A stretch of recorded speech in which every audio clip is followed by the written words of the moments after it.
Ito ang munisipyong Aburlan, munisipyo na nagmula sa third class municipality at ngayon po ay nakahani na sa mga first class municipality sa lalawigan ng Palawan. Dito din sa munisipyo na ito ay makikita at matitikman ang iba't ibang masasarap na prutas na siyang pangunahing produkto sa nasabing munisipyo. Dito rin sa munisipyong Aburlan, makikita ang pinaka-main ng Western Philippines University or mas kilalang WPU na marami ng kabataang naabot ang pangarap dahil sa nasabing paaralan. At sa kabila ng tagumpay ng LGU Aburlan, dito rin natin makikita sa isang gilid ng basketball court na to, mga kabataan nagpupursigi sa pag-iinsayo para sa preparasyon sa gaganaping second kabarangay and Pinoy Workers Cup sa lungsod ng Puerto Princesa. At ito na nga po, nakaredy na mga kabataan para sa pagsisimula ng nasabing liga, which is the second kabarangay and Pinoy Workers Cup sa 3rd District of Palawan.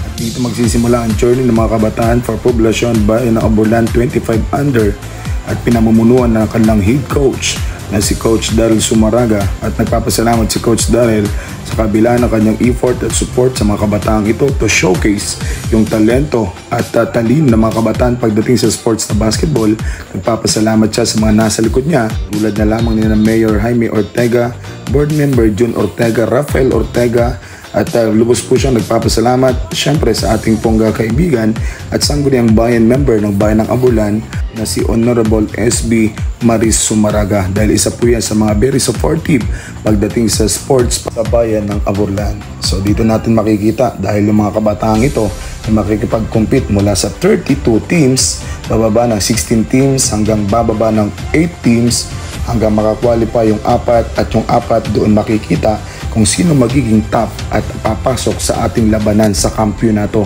Dito nagsisimula yung mga kabataang talagang binubuhos lahat ng pagod kasama kanilang talento sa larangan ng basketball at talino na kanilang team coach na si Coach Daryl Sumaraga ay pinapakita every time na game ng Barangay Poblasyon Aburlan ay talagang kaya nila makipag-compete at ibang mga barangay nakalahok din dito sa nasabing liga na talagang aim ay pumasok din sa kampyonato ngayong taon. Lahat ng sakripisyo ng mga kabataang to ay talagang makikita mo na binibigay nila yung kanilang natitirang lakas at puwersa at talino every time na may game na ginaganap dito sa nasabing liga.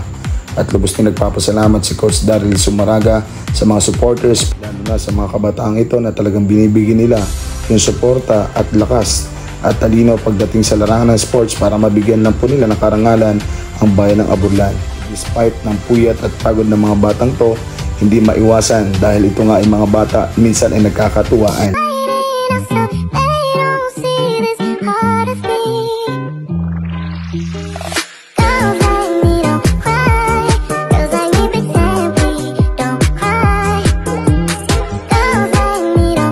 Sa kabila ng sakripisyo, puyat at dedikasyon ng mga kabataan ng Barangay Poblasyon Aburlan at kasama ng kanilang coach na si Coach Daryl Sumaraga at ng kanilang coaching staff, ito na ang kanilang magiging last game para sa semi-final game, at kung mananalo sila dito, sila po ay papasok sa labanan sa kampyonat. Dahil ito ay semi-final game, lahat ng natitirang lakas at puwersa at talino ng mga batang to ay ibubuhos sa game na to.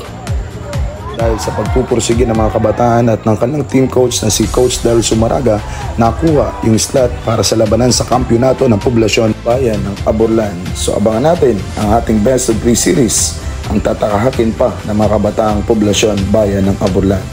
Dito lang yan sa ating second Kabarangay and Pinoy Workers Cup.